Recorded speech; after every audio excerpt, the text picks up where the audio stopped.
కుష్టి వ్యాధిగ్రస్తులకు ప్రారంభ దశలోనే గుర్తించాలి. డిపిఎంఓఎల్ అప్పలస్వామి. పిహెచ్సి వియ్యంపేట పరిధిలో గల ముసిరాం, తుమికాపల్లి, సీతంపేట గ్రామాలలో ఎల్సిడిసి సర్వేలో భాగంగా మెడికల్ ఆఫీసర్ డాక్టర్ గోపాలకృష్ణ కలిసి ఇంటింటి సర్వేను పరిశీలించి అనుమానిత కేసులను పరీక్షించి నిర్ధారించారు.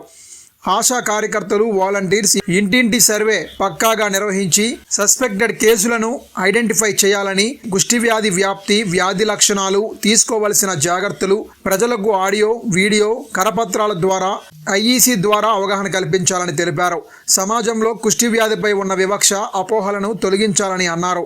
కుష్టి వ్యాధి నిర్ధారణ అయితే అన్ని ప్రభుత్వ ఆసుపత్రుల్లో ఉచితంగా ఎండిటి మందు దొరుకుతుందని అన్నారు. ఈ కార్యక్రమంలో leprosy nodal person M Eswararao, health assistant Sacharao, MLHP Kameswari, Dhanalakshmi, ANM Gauri, Suguna, ASHA వర్కర్లు విజయలక్ష్మి, జగదీశ్వరి తదితరులు పాల్గొన్నారు.